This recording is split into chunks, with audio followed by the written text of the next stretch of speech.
What's going on, y'all? This Elo. And this is Key, and we're Low Key. So today we're going to talk about knowing yourself. I think it's very important that you know yourself before you try to embark on anything that you feel like you want to accomplish. So to know yourself is the beginning of all wisdom. Who else would know yourself better than you? So when I say know yourself, you want to know your weaknesses, your strengths, your eccentricities, your idiosyncrasies. You want to know the things that make you you. Yeah. You know, a lot of times we don't know who we are, and that's why we end up straying away from what we're trying to accomplish, because we don't know. We don't know that just as well as strengths, weaknesses are very important. You know, you want to know what you will tolerate. You want to know what you won't tolerate. Your non-negotiables. You want to know all of these things so you can better be a blessing to someone else when you develop another relationship. Because if you know you, then, you can go about things from a different perspective than using somebody else to guide you into knowing who you think you are. I think one of the ways that we can know ourselves is by just quieting, going to a quiet place, a room, or when you're at home, write things down. The things you like, the things you don't like, how you respond to situations. That's a big thing. How you respond to situations, that can be a weakness or a strength. And when you brush up on those things, you can better yourself in that way. What you think, baby? That's real. You have to know yourself.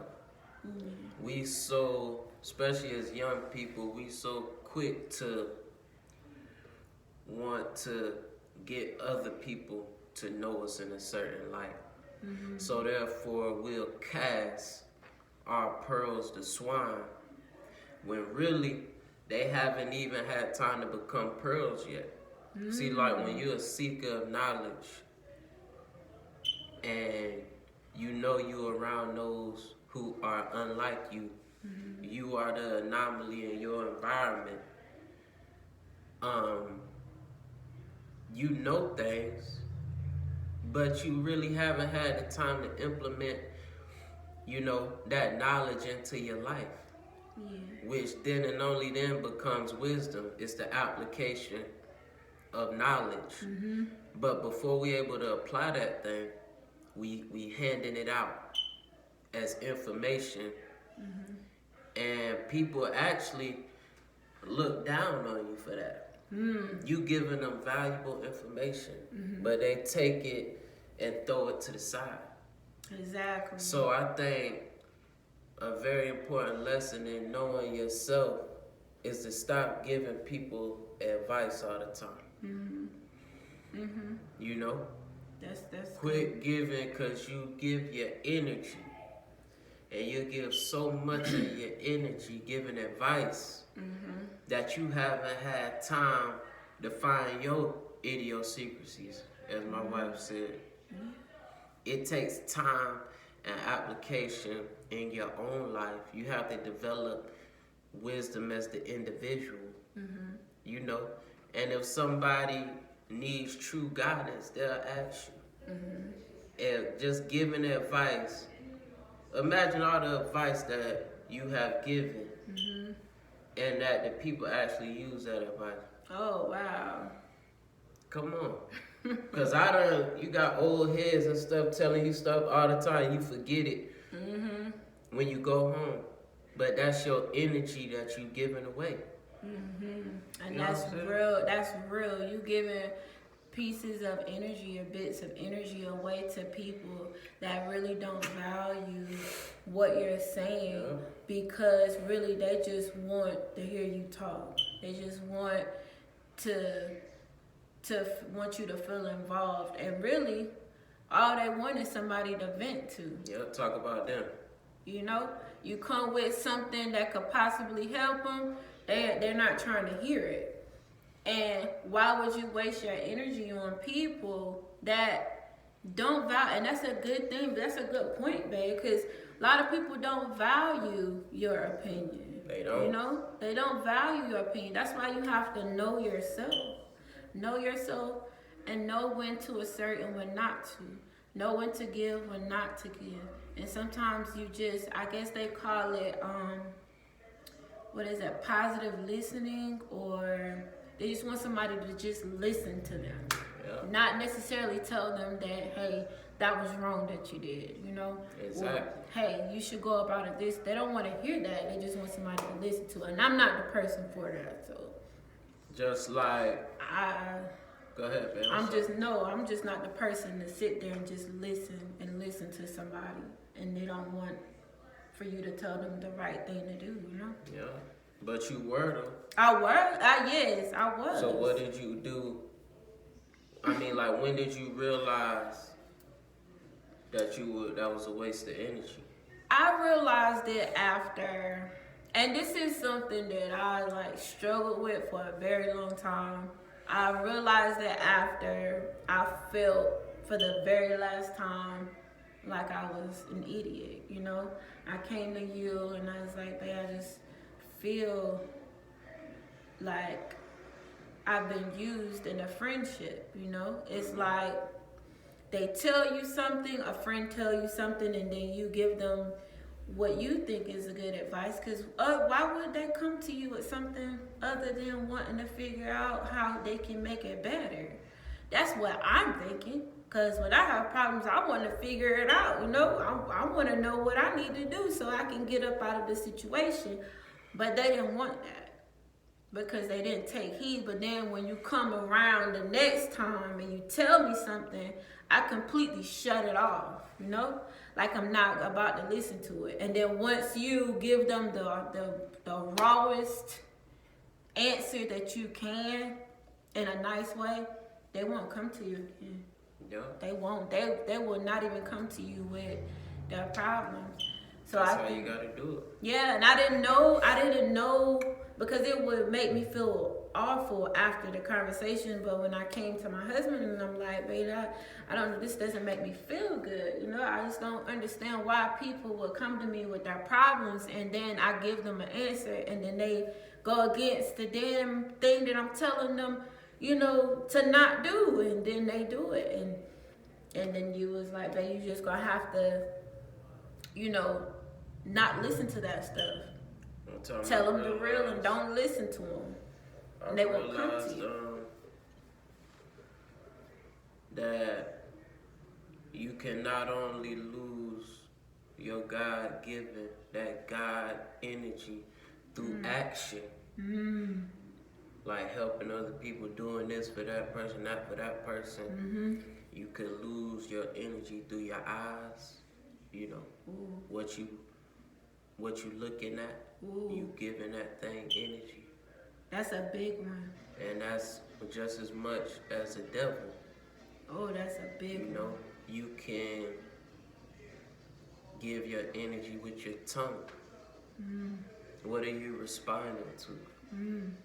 Does it have something to do with your self-development? Or are you responding because you just being agreeable, and that's the only way you know to give value is to give up your affirmative energy. Boom. But you can also give your energy with your ear. Yep.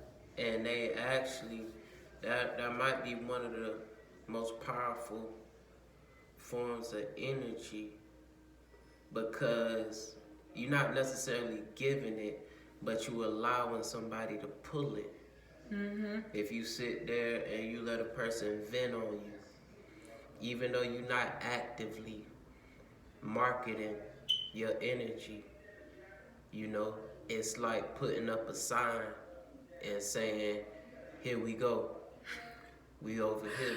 Yeah. And they actively pulling your energy out from in between your ears, and then you end up giving it your energy. Straight up, it's dangerous, That's why music is so powerful. It's able to pull the energy from your ears, penetrate the subconscious, and implant certain thoughts and ideas. Just like with a friend or a family member or whoever, you gotta watch what you're listening to. How you gonna know yourself when you trying to, like, what are we doing? You know what I'm saying? Exactly. If you got goals, if you really tried to know yourself, you will realize you don't even have time to be giving people advice and helping them with their life. Exactly. You got so much of yourself to work on. It's like, man, the hell with y'all. Facts. Straight up. Like, you get none of this. Facts. For real. Facts. How you gonna know yourself when you so busy trying to know everybody else and what they doing? Exactly. Straight up. And those people that know everything about everybody else, them the ones that don't know themselves. Them the ones that are constantly, I call them busybodies. They Everybody just know busy. everybody else's business. Everybody business but their own. Miserable. You know? And you have to know you. Like, that's very important that you know yourself. You got to know yourself first. You know, and not get with somebody and hope you find yourself in that person. Like, that's the wrong way to go about it. And we are energy beings, you know? So our energies, like, we transfer energy. You got to be careful who you are listening to, what you're listening to, what you're looking at, what you're responding to, because that can damage your whole ideology, your idea, or know of who you are. That's real. Yeah, so love yourself enough to know who you are. Take the time out to know who you are. Ladies, take the time out to know who you are. And men, take the time out. Like, know you. Know what you like. Know what you don't like. Know your weaknesses. Know your strengths. Know, the peculiar things about you. Give them one step right now before we get up off of here, because the video getting a little long-winded. Okay. Give them one treatment option. Don't hide your weakness. From who? From yourself. Ooh, that's major. Don't hide it. Write it down. Write it down, and you have to develop a plan to go against that. I don't care what it takes. You have to deny it. That's where your strength is in your weakness, when you deny it. When you deny that weakness, you're getting stronger and stronger. And you know your weakness. Yeah.